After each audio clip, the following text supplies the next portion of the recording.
Katie Hunter for MMA UK. I'm here with Tony Anderson. Tony's the head coach at Fightsports UK, and he also trains at the MMA clinic. Thank you for chatting to me today. No problem. So tell me about you. Tell me how you got into martial arts as a starting point. Oh, blimey.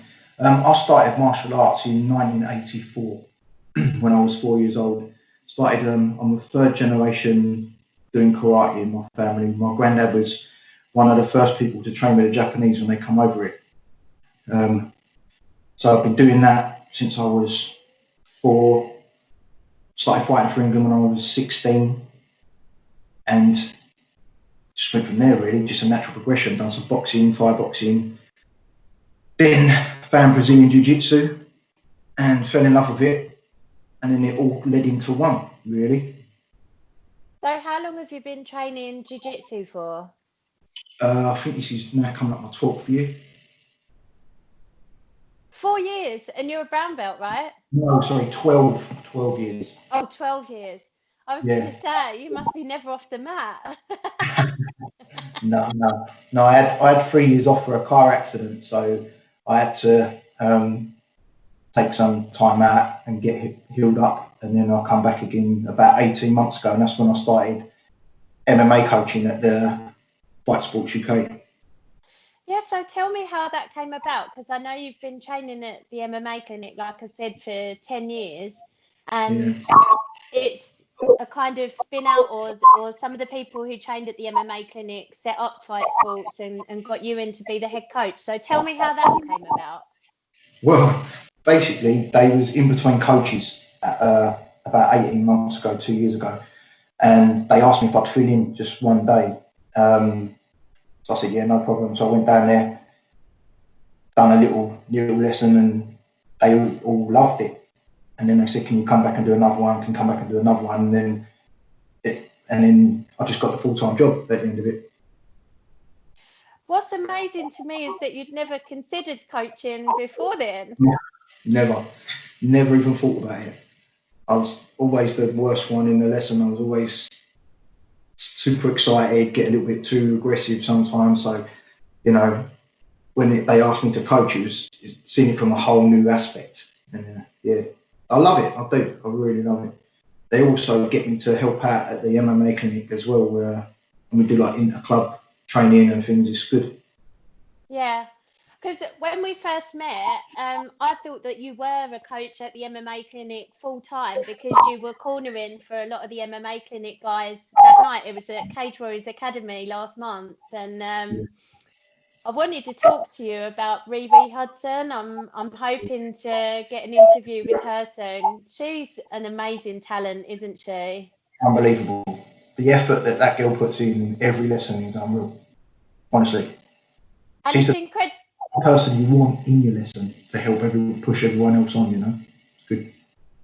I haven't heard anyone with a bad word to say about her. And when I was at the event, sitting watching for some of it, just that was who everyone in the crowd was there for, as well as the person that they bought the ticket to see. Everyone was so excited to see her fight, which is amazing. It was her MMA debut. How did she have this fight behind her? Mate, yeah, she's had a couple of Thai fights, and she's an all-round athlete, really. And the amount of effort, I can't stress it enough, that you get out what you put in, and she puts it in. And yeah, it's unbelievable. And to go out and absolutely, to say annihilate the girl was probably a bit harsh, but 18 seconds. Yeah. Is pretty impressive. Yeah.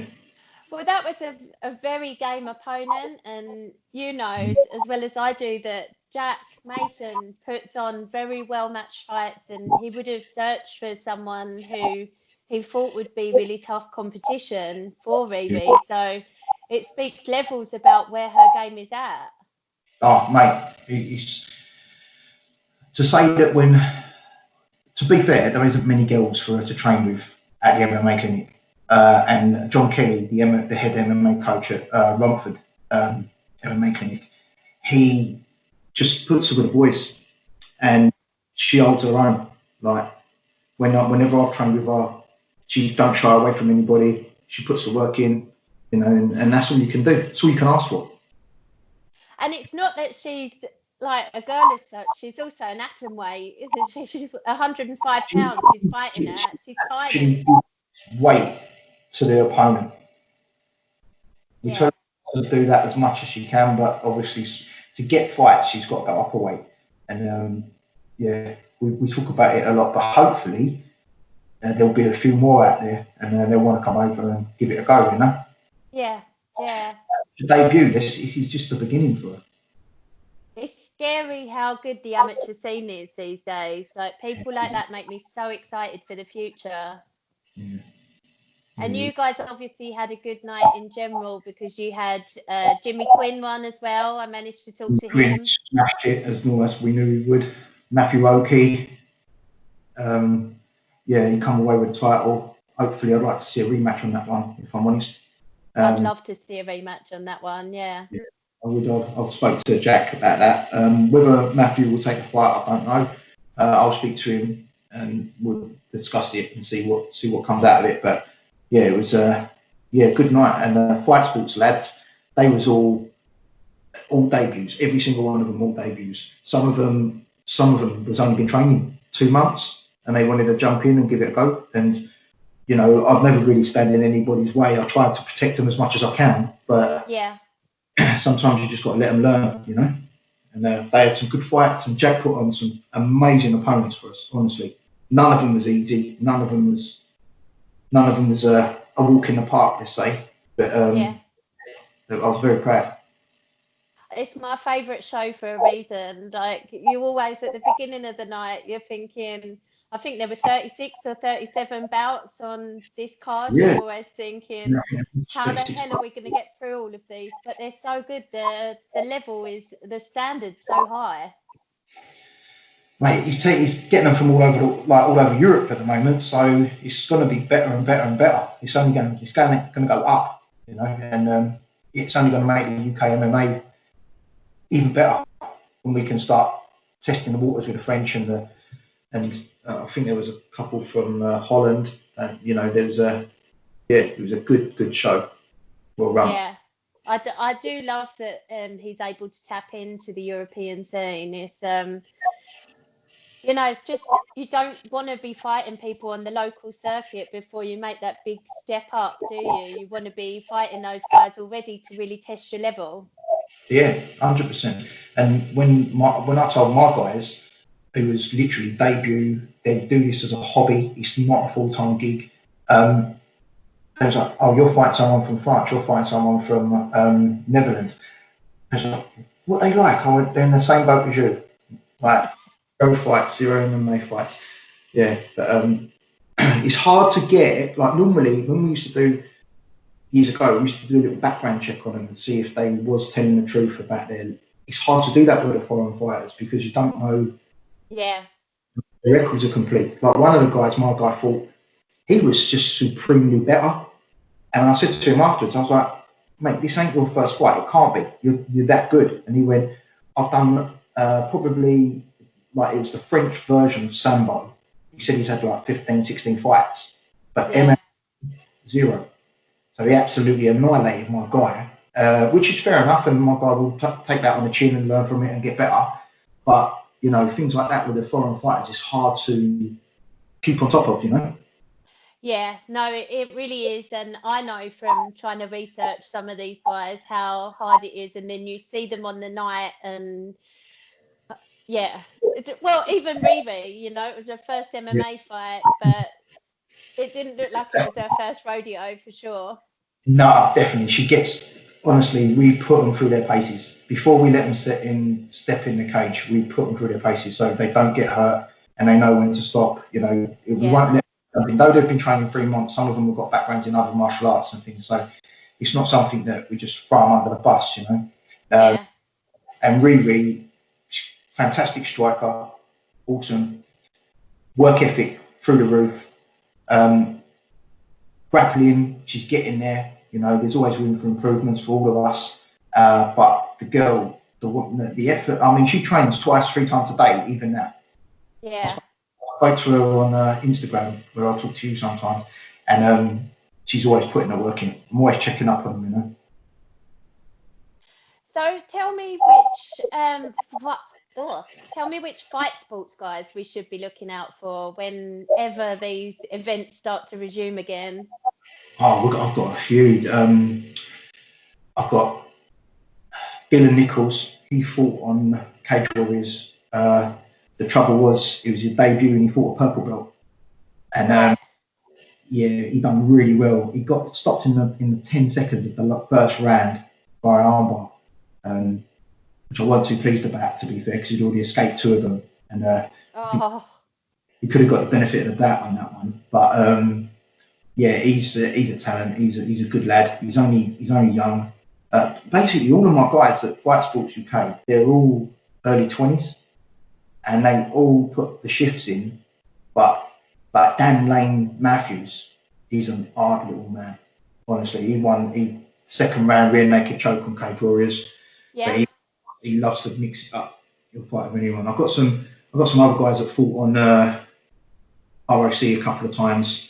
They're more getting committed to work and buying houses and things like that. But Yeah. I've got a few guys that are coming up. I don't really want to give any names yet because I haven't talked them into fighting.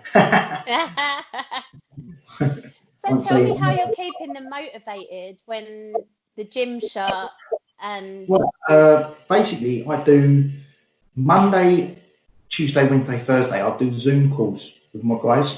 right. Mondays and Wednesdays we cover BJJ, and then Tuesdays and Thursdays we cover MMA. So basically, I try to keep it like a routine of them going to a lesson. So we start at 8, but last night we done a BJJ one. We didn't finish till I think it was 10 past 10. Wow. Yeah, but they need to talk. They need to get some ideas. Some of them got injuries that they want to rehab, and I've given them tips on what I've done in the past, and given them drills to do, like singly. If they happen to be living with someone that can hold the pads for them, then teach them how to use the pads to get your best out of you.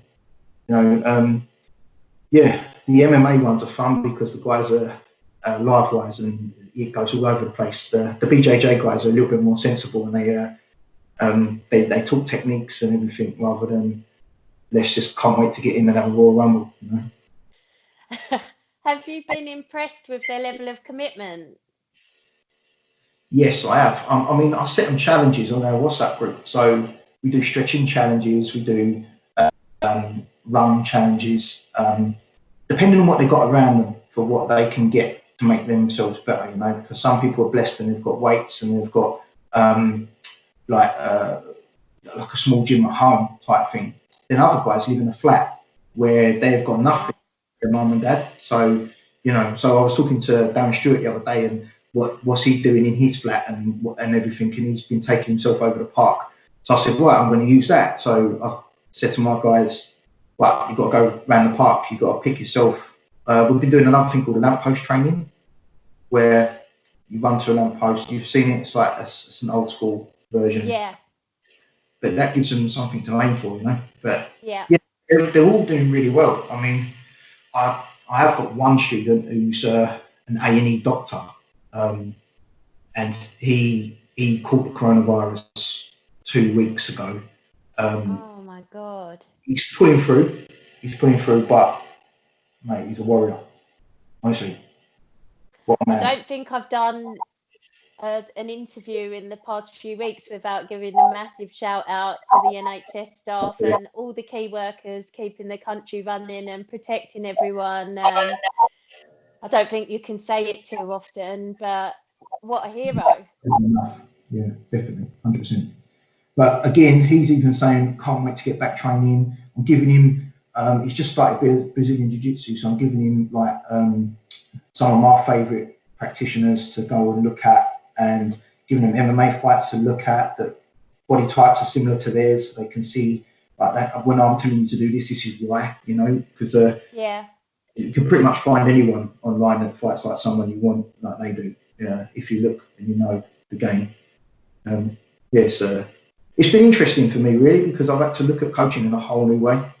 It's it's not only have I got to get them motivated to eat right, to get up, to train. It is like having 30 children. Get up, get dressed, make sure you do your run. What are you eating at the moment? Why you got that chocolate biscuit in your mouth? You know, that type of thing. Yeah, but yeah, it, for one thing, I'll take from this is I'll never take it for granted again. Yeah, well, 7 days a week, if I want it, yeah. I don't use it to its full advantage, and that's going to change. You have been putting some motivational quotes on your Instagram. I love all of that. I get really kind of on board with um, just motivated by other people's outlooks on things. And I think it's so important to stay positive at the moment. It's obviously tragic what's happening. People are losing their lives and people are very ill, and that's terrible. But that's not going to change at the moment. All we can do is make the most out of the situation that we find ourselves in, and whether that's people being able to spend more time with their children because they're at home, or trying to come out of lockdown a better version of ourselves. 100%. 100%. Ashley Grimshaw's been doing a 1 minute Yeah, motivation. Oh my absolutely. God, it gets me going Can't every wait. morning. Yeah, he's a good man. He's a good man. A lot of scars are filled up as well. Yeah, Yeah. and that minute motivation, what a just the idea of it, just you know, fantastic, absolutely fantastic. It's so simple as well, you know, it's Yeah, nothing groundbreaking, but sometimes you need people to tell you that in the morning to make you get off your ass and do stuff. yeah, 100%. I mean, everyone's got that lazy streak in them. I mean, some hold themselves accountable a lot more Yeah, than others, you know. But a lot of people will just sit in their pajamas all day watching Netflix if they had the opportunity. You know, you got to get that out of them. You know, try and be 1% better than you was yesterday. yeah, That's what I stress to all my guys. But you know, progress, not perfection. That's what we look for. I like that one. That's another one of yours I'll steal. You're welcome to them all. Don't worry. So tell me what else you've been up to in lockdown besides training. I know you've been hanging wallpaper today. I have, yes, halfway through this room. Um, yeah, Looking just lovely. thank you. Just spending time with the kids really, because I'm a business owner and I've got my own electrical company, but it sort of runs without me. But I still put the effort in. So sometimes I'll get up and the kids are still asleep. I get home and I go straight to the gym. So they come home and they don't see me for like 2 days. So spending time with my son, he's only 3 at the moment.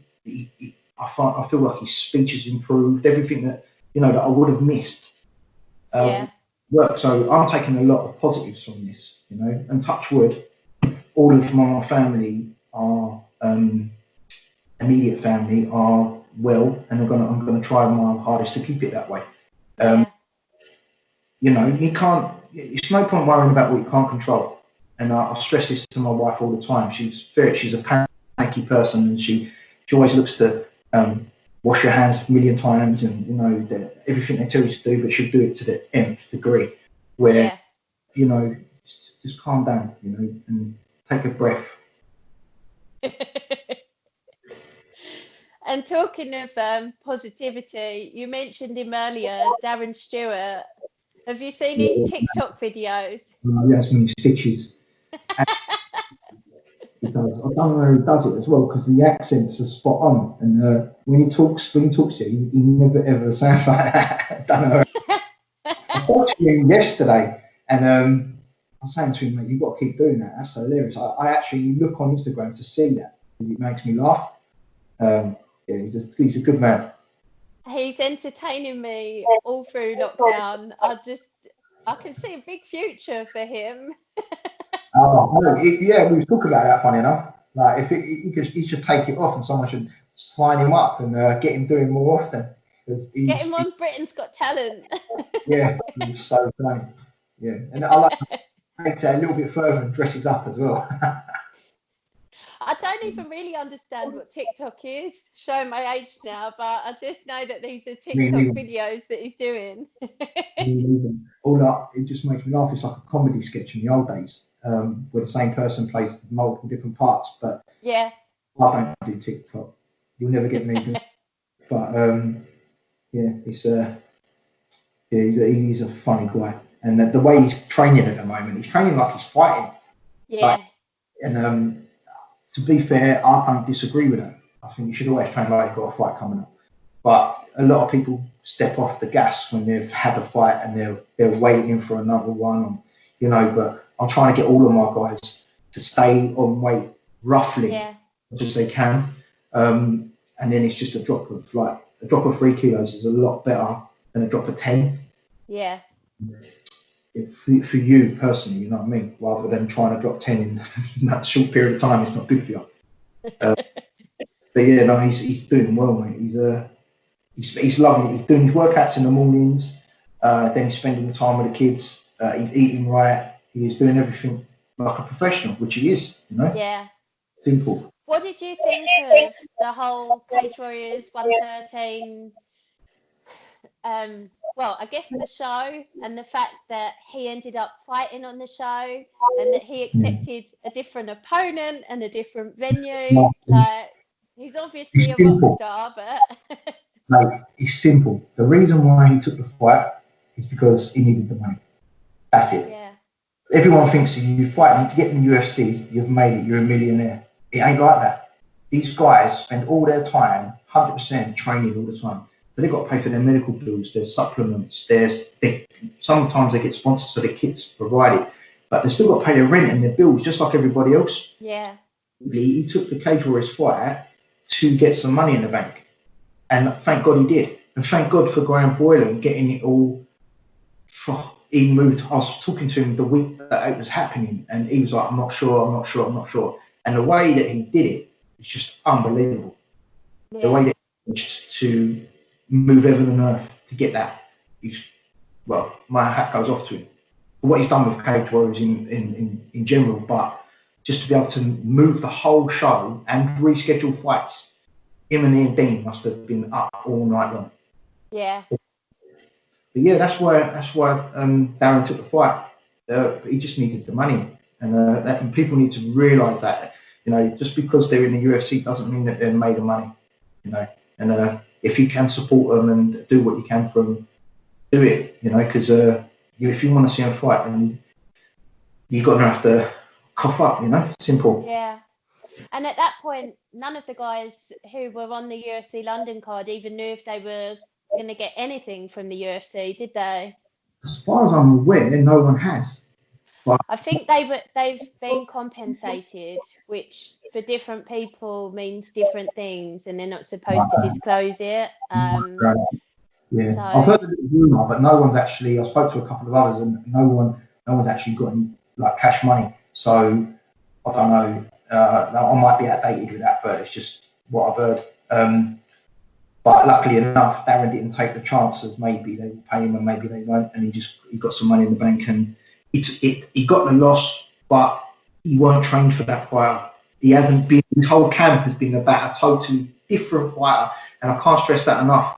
He lost yeah, man on that last fight because he wasn't trained for that. His whole camp was for a totally different type of guy, and then he yeah, got this wrestler type guy that wants to hold you down. And yeah, it's unless you drilled that over and over 1,000 million times, it's not going to sink in. And yeah, yeah. And I do think as well, just the madness of those few weeks between UFC London definitely being on, then it was off, then it was going to be in the States. And I wasn't sure if he was one of the people they might take over there because he'd fought there for Boston. So I thought he might have a visa. yeah, Was it there? Then that was off. Then it was potentially Cage Warriors. Then Cage Warriors was moving to Manchester. He had a different opponent. I don't think you can. I think he is underestimating. He's always, his own hundred harshest percent. critic. Oh And yeah, I don't think you can. you know, take away what that would have done. He will fight pretty much anyone. He's scared of no one, and that's for sure. And he, if he's got a fight to put food on the table, that's exactly what he will do. Yeah. And the respect I've got for him is through the roof. You know, and yeah, same as all of the corner guys for the MMA clinic. You know, the effort they put in, and you know, and what we get back from the fighters, it's worth every penny. Every aspect of time that we spend is worth it in my mind. Yeah. Yeah, he's a good guy. Well, thank you so much for doing this. It's been No, brilliant talking to you. Is there anyone that you want to give a shout out to before we go? Yeah, obviously the NHS just for doing what they're doing. You know, like utmost respect for all of them. All of the guys that are doing a little bit more today than they didn't do yesterday. 100%. Because there's so many people out there that just take the easy road, and you've got to get your head down. You've got to start motivating yourself rather than wait for someone to do it for you. Yeah. Yeah, that's such good advice. And I always look forward to your motivational quotes and captions on Instagram. So keep up the good work. That's a really good note to end on. I really appreciate your time, Tony, and hopefully this won't last much longer, but enjoy spending time with your family, and well done on keeping all your fighters motivated. Thank you. Thanks so much, Tony. Okay, Take mate. care. Bye.